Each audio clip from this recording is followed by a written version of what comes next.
this video, we're going to be taking a look at the licensing of Windows and also looking at Windows 11.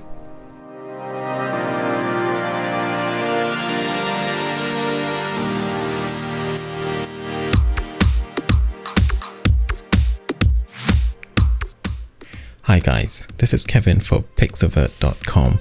In this video, I want to take you through some of my reactions to some of the things that we saw last week in the announcement about Windows 11.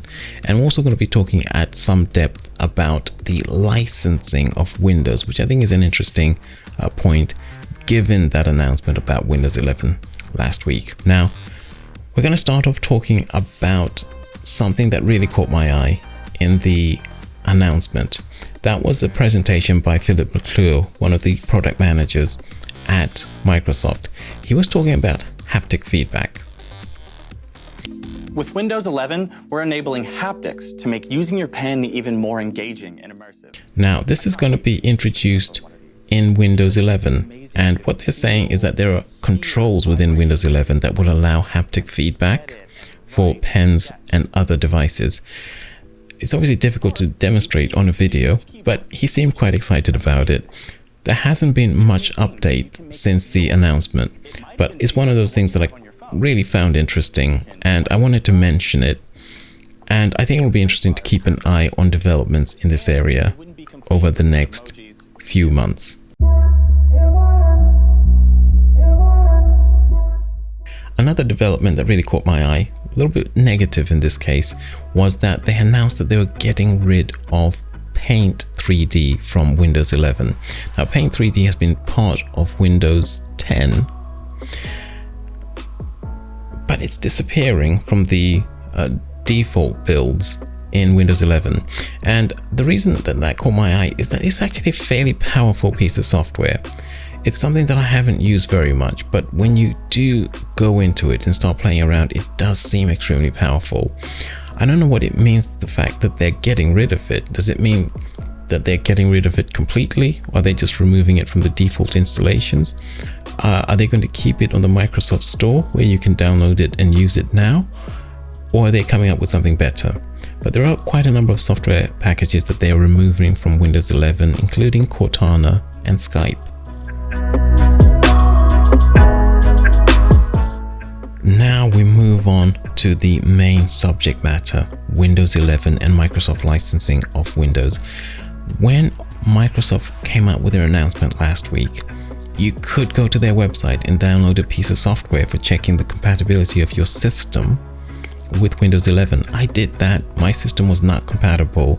It was this little guy here, the trusted platform module. I was able to go in, change a few settings, and when I checked using their software, my system was now compatible. What is strange is that they've taken away that little piece of software, and it's at least temporarily been taken away. They're saying coming soon. It was already there. And another feature that I noticed was that in the display section, they were requesting that you have an 8-bit display for your device, for your Microsoft Windows running device. They've taken that away as well. We're just limited to 720 greater than 9-inch diagonally.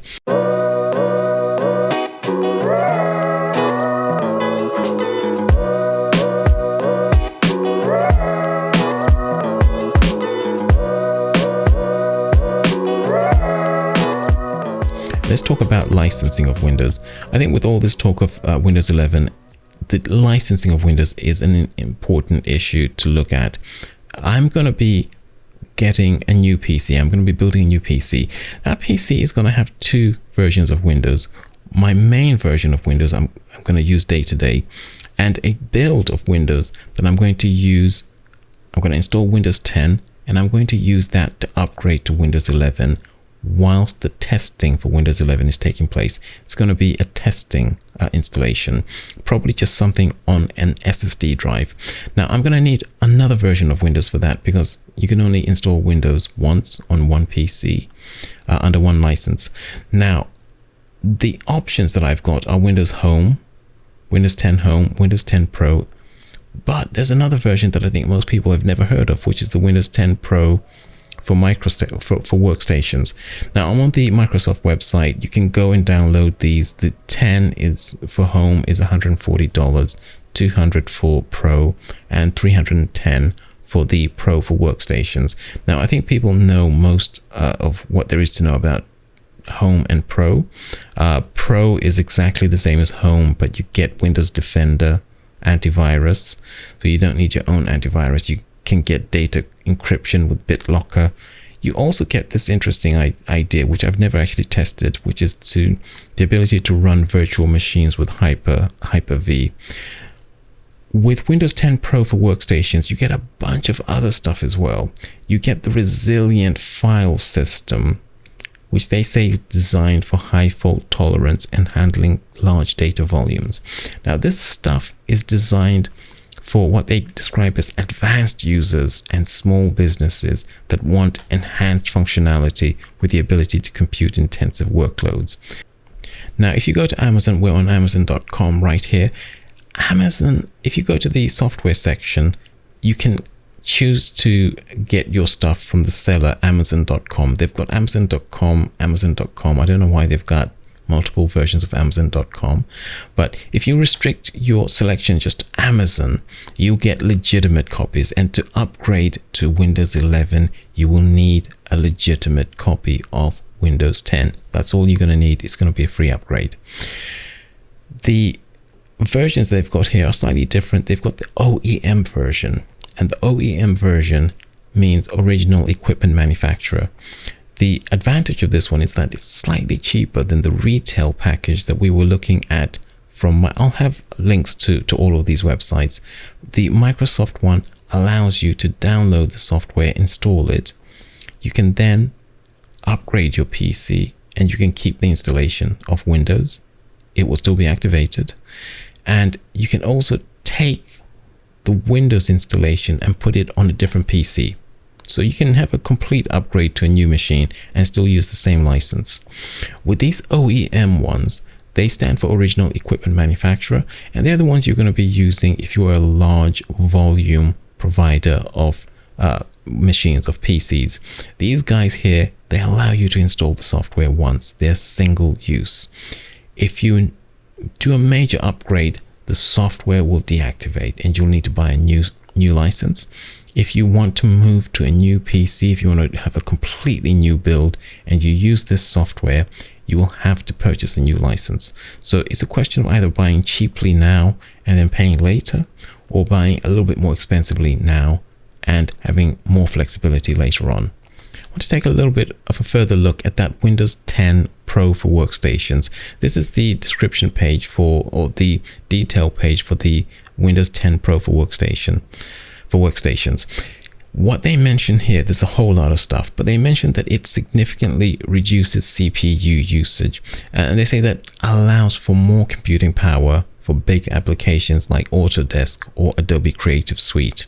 And they also say server grade data protection. So if your data is important, this Microsoft resilient file system, they say it helps to detect data corruption.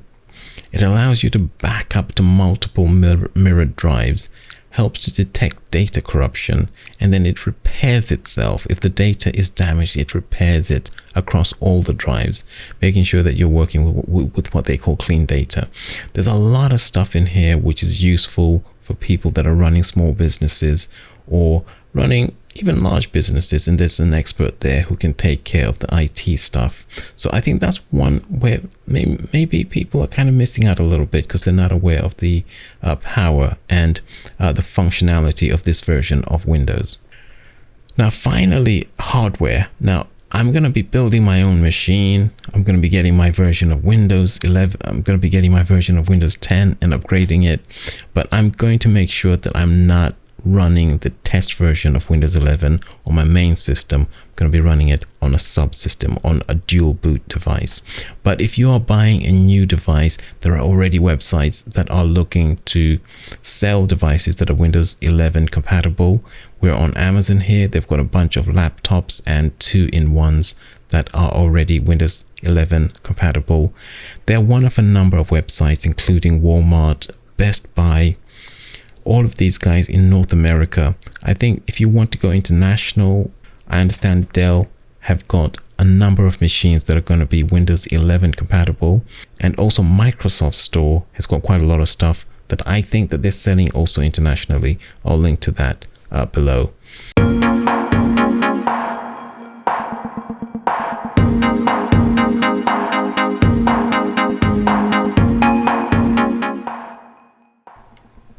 Finally, we want to take a look at a piece of software from a third-party supplier.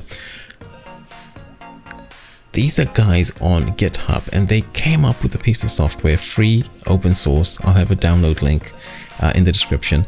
This software allows you to test your machine for Windows 11 compatibility, and it doesn't just do a simple test and tell you yes or no. It breaks down why it's yes and why it's no.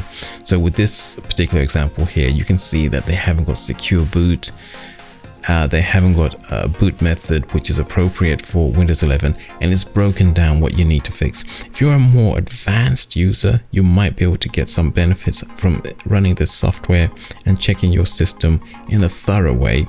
If you are less advanced, you need to really get someone who understands what they're doing to try to use this, because it is pretty complicated.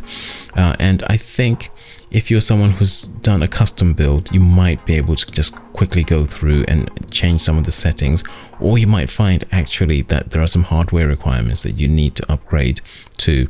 Now, if you followed any of the builds on Pixavert, or if you purchased a PC recommended on Pixavert, you will find that it will have the hardware necessary for Windows 11, but you might have some of these setting issues that you need to go in and play around with. But I'll have a link to this, and that is going to be it for this video, guys. I hope you found some of that useful, and I will see you guys in the next video. Take care. Bye.